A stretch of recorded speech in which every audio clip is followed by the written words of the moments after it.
Now, Lil Durk's dad had like just a little video that he did for somebody where he talked about, he goes, I find it ironic that my son gets arrested when he's pushing for peace and he has a concert where he puts up his ops and, he's getting more into his religion.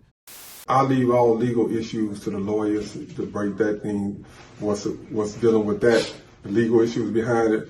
As far as the family, as far as me as a father, one thing I said that it's mighty strange that once he started doing good out there, once he stayed away from all the gangbanging and dissing the dead and doing things out there in the street, when he turned his life around, when he on his dean now, practicing religion, doing things for the community, bringing about peace in Chicago and throughout various cities, all of a sudden now he being indicted, just right off the Muslim conference that we had in Chicago calling for peace. Now, 3 to 4 days later, he's being indicted after that.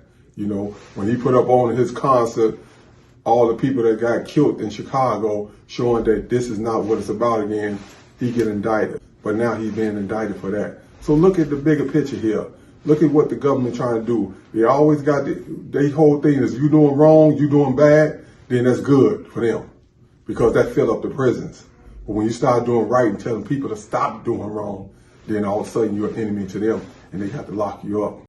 My thing is you can't peace concert your way out of 2 murder for hires. That don't mean nothing. That don't mean one has nothing anything to do at with all. The other.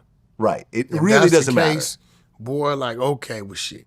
Let's go kill everybody. All right, and for the next 2 years, let's go buy toys for everybody.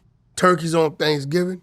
Let's get up a concert. Hey, shit, let me go get my tattoos removed. One has nothing to do with the other. That's what I'm saying. But everyone in the comments, yeah, you're right. It's a conspiracy.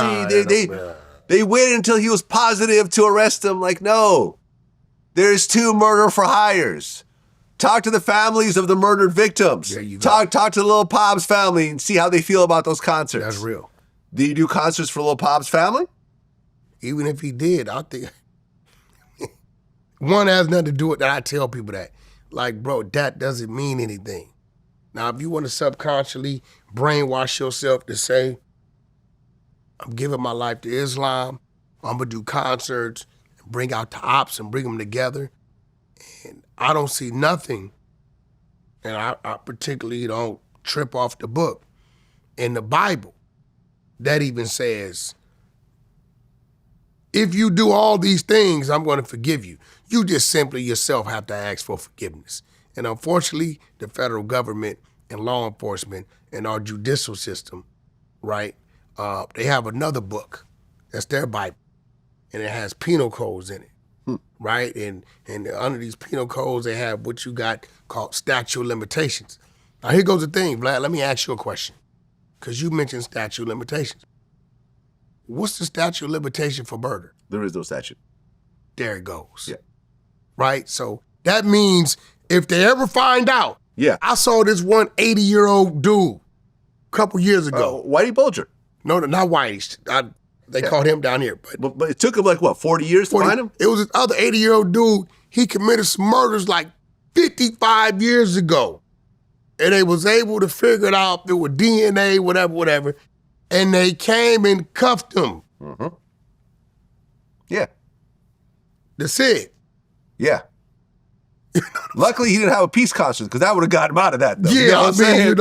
or goddamn, he's having a peace concert. What you call that? Everyone go home. Oh, man, he got a bingo hall for the elderly. Forget it. It doesn't matter. Forget it. Go back to your houses. Put your handcuffs away. Yeah, it doesn't matter. You know what I mean? So it doesn't matter, man. And I really hate, as a 51-year-old adult, when I keep seeing these like gaslight excuses. I remember Durk used to say in interviews, I hate rats because someone ratted on my dad. And who's his dad in jail for? I'm sure something fairly serious. You know what? To do the type of time. Well, hold on. Listen, man, we need to pull that work. Let's look Ghost, Lavish Prince, let's go pull that work. Let's go pull up. Durk? I ain't saying he did something wrong, but now I'm curious on what he did. Because I'm going to be real, bro. You have sophisticated criminals and dumbass criminals. If you got told on right? Because you did some dumbass things. End of the day, bro, I'm gonna look at you like that. What was he? Who told on him? Why did they tell on him?